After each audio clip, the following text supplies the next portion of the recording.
دوستو، ہماری اس دنیا کا اتہاس بڑے بڑے یودھاؤں سے بھرا پڑا ہے۔ وقت وقت پر ہماری اس دنیا میں ایسے بہت سارے یودھاؤں نے جنم لیا کہ جنہوں نے اپنی ہوشیاری کے بلبوتے پر ہماری اس دنیا میں بڑی بڑی سلطنتیں قائم کر دیں۔ نہ صرف بڑی بڑی سلطنتیں قائم کیں بلکہ ان کو اتنا طاقتور بھی بنایا کہ وہ سینکڑوں سالوں تک ہماری اس دنیا پر موجود رہیں۔ لیکن دوستو، جیسا کہ وہ ایک مشہور کہاوت ہے کہ انسان کی قسمت کا پہیہ ہمیشہ گھومتا رہتا ہے، ہم میں سے کوئی بھی انسان نہیں جانتا کہ آخر آنے والے دنوں کے لیے ہماری قسمت میں کیا لکھ دیا گیا ہے۔ اور بالکل یہی حال اتہاس کے ان مشہور اور طاقتور یودھاؤں کے ساتھ بھی ہوا تھا، کیونکہ یہ یودھا تو اتہاس کی بڑی بڑی اور طاقتور سلطنتیں قائم کرنے کے بعد اس دنیا سے چلے گئے، لیکن آنے والے دنوں میں دنیا کی دوسری چیزوں کی طرح ہی ان کی سلطنتیں بھی ہمیشہ ہمیشہ کے لیے ختم ہو گئیں۔ اور آج کے دور میں اتہاسک کتابوں کے علاوہ ان کی ان طاقتور سلطنتوں کا ذکر کہیں پر بھی نہیں ملتا ہے۔ فی الحال دوستو، آج کی اس ویڈیو میں ہم آپ لوگوں کے سامنے اتہاس کے کچھ ایسے ہی مشہور یودھاؤں کی اولادوں کا ذکر کریں گے، یعنی ہم آپ کو بتائیں گے کہ دنیا کی بڑی بڑی طاقتور سلطنتوں کی بنیاد رکھنے والے ان یودھاؤں کی اولادیں آج کے دور میں ہماری اس دنیا میں کہاں موجود ہیں، اور جہاں بھی موجود ہیں تو آخر کس حال میں اپنی زندگی گزار رہی ہیں۔ سب سے پہلے بات کرتے ہیں ارطغرل غازی کے بارے میں کہ آخر ارطغرل غازی کی نسلیں آج کے دور میں ہماری اس دنیا میں کہاں اور کس حال میں موجود ہیں۔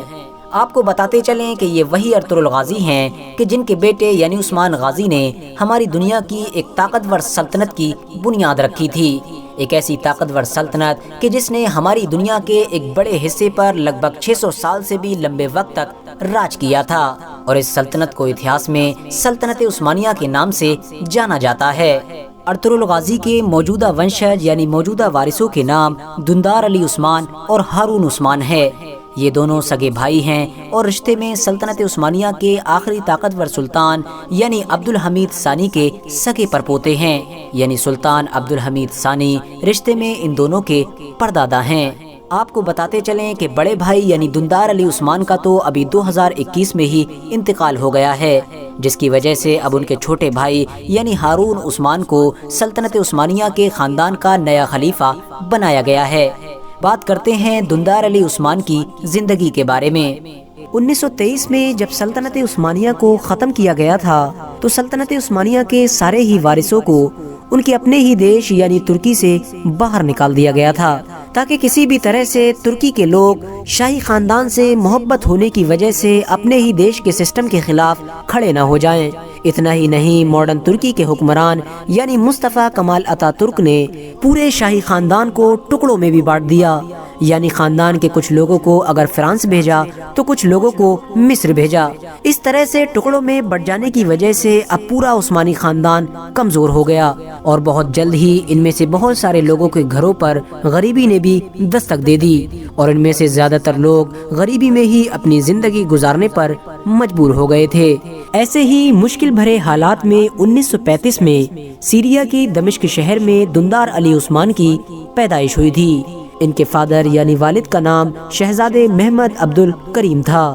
ان کے والد کے بارے میں کہا جاتا ہے کہ انہوں نے سلطنت عثمانیہ کے ختم ہونے کے بعد دوبارہ اس کو قائم کرنے کے لیے بہت کوشش کی تھی، اور انہی کوششوں کی وجہ سے ہی صرف اور صرف 29 سال کی عمر میں 1935 میں انہیں قتل کر دیا گیا تھا۔ جس وقت ان کی موت ہوئی اس وقت دندار علی عثمان بہت چھوٹے تھے، یعنی دندار علی عثمان کے سر سے ان کے والد کا سایہ بچپن میں ہی اٹھ گیا تھا۔ دندار علی عثمان اپنے خاندان کے ایک بہت زیادہ پڑھے لکھے اور قابل انسان مانے جاتے تھے۔ 1974 میں جب ترکی گورنمنٹ کی طرف سے سلطنت عثمانیہ کے خاندان کے لوگوں کو دوبارہ ترکی میں آنے کی اجازت ملی تو دنیا بھر کے بہت سارے ملکوں میں رہنے والے عثمانی خاندان کے بہت سارے لوگ ترکی دیش واپس پہنچ بھی گئے تھے، لیکن دندار علی عثمان نے ترکی جانے سے منع کر دیا، اور انہوں نے اپنی باقی زندگی سیریا کی دمشق میں ہی گزارنے کا فیصلہ کیا۔ لیکن سن 2011 میں کہ جب سیریا کے اندر سیول وار اپنی اونچائیوں پر تھا، یعنی سیریا کے حالات حد سے زیادہ خراب ہو چکے تھے،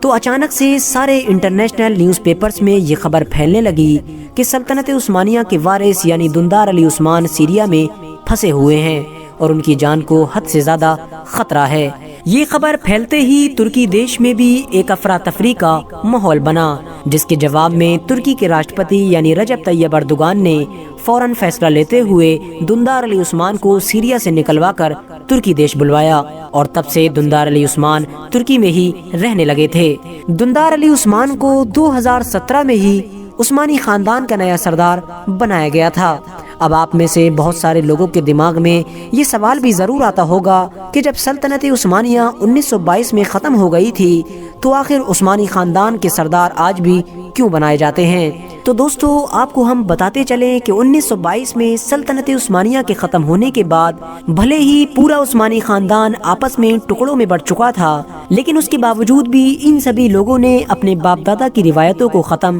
نہیں کیا، اور آج تک یہ لوگ اپنے خاندان میں سے کسی بھی بزرگ انسان کو اپنے خاندان کا سردار ضرور بناتے ہیں۔ دندار علی عثمان کو بھی 2017 میں تب ہی عثمانی خاندان کا نیا سردار بنایا گیا تھا کہ جب پرانے سردار کا انتقال ہو گیا تھا۔ ساتھ ہی ساتھ آپ کو یہ بھی بتاتے چلیں کہ دندار علی عثمان رشتے میں سلطنت عثمانیہ کے مشہور اور طاقتور سلطان یعنی سلطان عبدالحمید کے پرپوتے ہیں، یعنی سلطان عبدالحمید رشتے میں ان کے پردادا تھے۔ اس کے علاوہ اگر آپ کو عثمان غازی اور ارطغرل غازی سے دیکھنا ہے تو آپ کو بتاتے چلیں کہ عثمان غازی سے یہ 45ویں نسل میں ہیں اور ارطغرل غازی سے 46ویں نسل میں ہیں۔ دوستو، اب بات کرتے ہیں بھارت کے اتہاس کی سب سے طاقتور سلطنت یعنی مغل سلطنت کے بارے میں کہ آخر مغل سلطنت کے بادشاہوں کی اولادیں آج کے دور میں ہماری اس دنیا میں کہاں اور کس حال میں موجود ہیں۔ آپ کو بتاتے چلیں کہ خواجہ حسن نظامی نے اپنی کتاب یعنی بیگمات کے آنسو میں 1857 کی مغلوں کی وہ دردناک کہانی بیان کی ہے کہ جب انگریزوں نے مغل سلطنت کو ختم کیا تھا۔ 1857 میں جب مغل سلطنت پوری طرح سے ختم ہو گئی اور لگ بھگ پورے ہی بھارت پر انگریزوں کا راج ہو گیا تو انہوں نے سب سے پہلے بہادر شاہ ظفر کو ان کے پورے خاندان کے ساتھ لال قلعے میں قید کر دیا تھا۔ اس کے بعد بہادر شاہ ظفر کے لگ بھگ 21 بیٹوں میں سے 18 بیٹوں کو قتل کر دیا گیا، اور ان 18 بیٹوں میں سے بھی 3 بیٹوں کے سروں کو ان کی باڈی سے الگ کر کے دلی کے خونی دروازے پر لٹکایا گیا تاکہ بھارت کا جو بھی انسان ان سروں کو دیکھے تو وہ ڈر کی وجہ سے کانپ اٹھے اور ہمارے خلاف کبھی بغاوت کرنے کی ہمت نہ دکھا سکے۔ انگریزوں کے اس خطرناک ظلم و ستم سے بہادر شاہ ظفر کے صرف 3 بیٹے ہی محفوظ رہ سکے تھے، جن میں سے ایک کا نام مرزا جوان بخش، جبکہ دوسرے کا نام مرزا شاہ عباس اور تیسرے کا نام قسمت بیگ تھا۔ آپ کو بتاتے چلیں کہ جب اتنا سب کچھ کرنے کے باوجود بھی انگریزوں کا دل نہیں بھرا تو انہوں نے ایک بوڑھے انسان یعنی بہادر شاہ ظفر کے خلاف بھی مقدمہ چلایا اور ان کے خلاف جلاوطنی کا آرڈر جاری کیا گیا۔ مغل سلطنت کے آخری سلطان یعنی بہادر شاہ ظفر کو ان کی ایک بیوی جس کا نام زینت محل تھا اور ان کے 2 بیٹے جن میں سے ایک کا نام مرزا جوان بخش اور دوسرے کا نام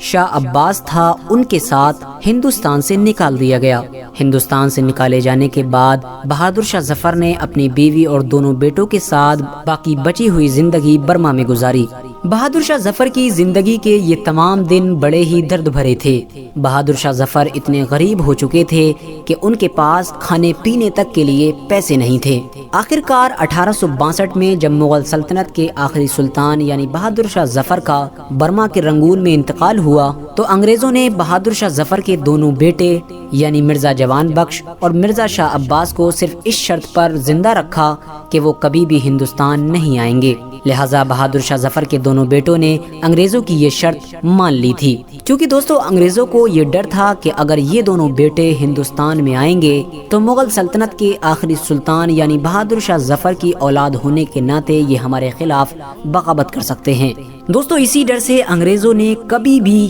بہادر شاہ ظفر کے ان دونوں بیٹوں کو ہندوستان کی طرف نہیں آنے دیا اور ان دونوں بیٹوں نے اپنی پوری زندگی برما کے علاقے میں ہی گزار دی تھی۔ دوستو اتہاس کے پنوں کو پلٹنے پر یہ معلوم چلتا ہے کہ بہادر شاہ ظفر کے ان دونوں بیٹوں میں سے شاہ عباس نے رنگون میں ہی شادی کر لی تھی اور ان کی بہت ساری اولادیں ہوئی تھیں۔ آج کے دور میں وہ تمام اولادیں غریبی کی وجہ سے بہت ہی بری زندگی گزار رہی ہیں۔ آپ کو جان کر شاید حیرانی ہوگی کہ شاہ عباس کی اولادیں اتنی زیادہ غریب ہیں کہ آج کے دور میں وہ رنگون کے ایک بدبودار گلیوں کے علاقے میں